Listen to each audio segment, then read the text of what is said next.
賣嘢。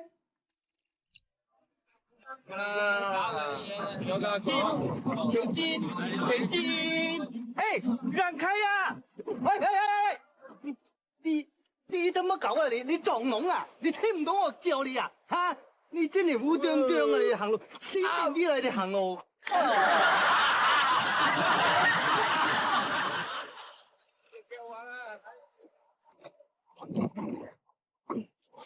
好啦，嚟啦！祖國甜橙啦，唔甜唔收錢啦！祖國甜蘋果啦，呢個澳洲嘅唔算數。誒，僆仔啊，你好醒目啦！我五姑娘賣嘢啦，從來咧都係貨真價實嘅。你睇下呢啲橙啦，多水多質啦，保證你翻去啊，全部好好味，唔好食就包運，冇水就包運啊！嚟啦，買啦！揀得啊嘛？我一早叫你揀啦。呢個蘋果多水多質啊，僆仔。五姑娘啊，吓？有樣嘢我真係唔明喎，點解你度賣嗰啲生果咧，價錢牌咁得意嘅？做乜得意啊？嗱，嗰度寫住自挑10蚊3個，嗰度代挑咧就10蚊4個，同一樣生果兩種價錢嘅。好簡單啊，自挑咧就係你自己挑嘅，你自己揀，所以就10蚊3個。代挑咧就係我代你揀，所以就10蚊4個，就係咁簡單啦。哦，咁點解自挑會貴啲咧？要自由民主啊，梗係要付出代價噶啦！你都真係烏啄啊，烏啄啊！同志，五姑娘嘅意思即係話要爭取自由民主，所付出嘅代價的確難以估計噶。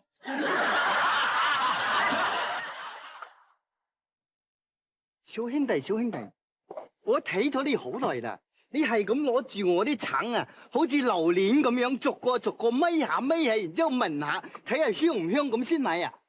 吓，我啲橙係咁樣俾你咪噶，你真係烏啄啄，唔賣俾你啊！逐個橙係咁咪啊！睇開啲啦，五姑娘，而家啲人買嘢係咁奄尖噶啦。你係邊個嚟啊？隔離當賣車噶啦，幫襯買翻架啦，翻去賣你個車仔啦！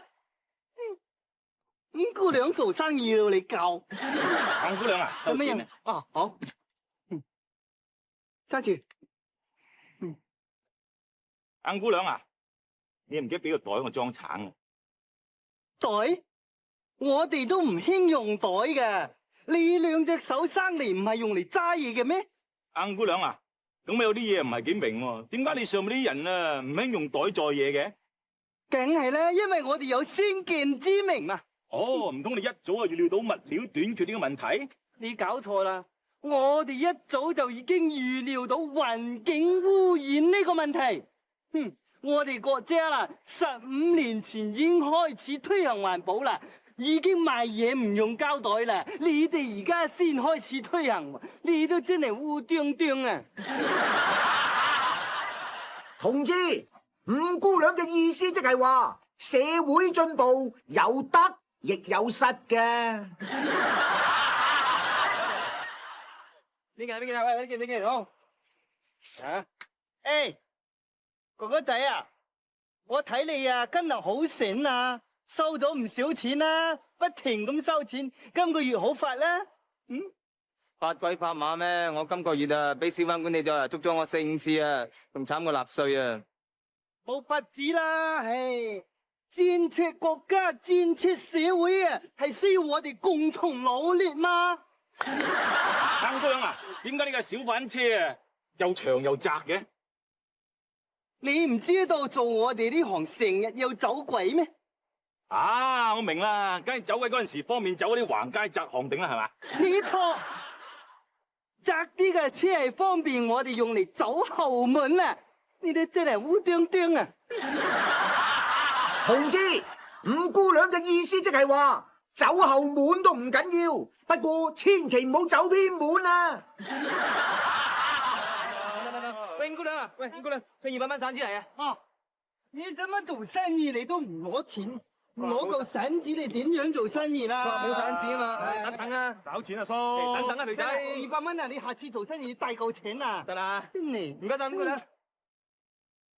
哎呀，怎麼用我當生果呢？哎呀，去咗什麼地方啊？五姑娘，我眼光光睇住你個同志撻走咗你嘅車咯！死仔，你個死仔！天啊，你坦白從寬，佢個鬼重言啊！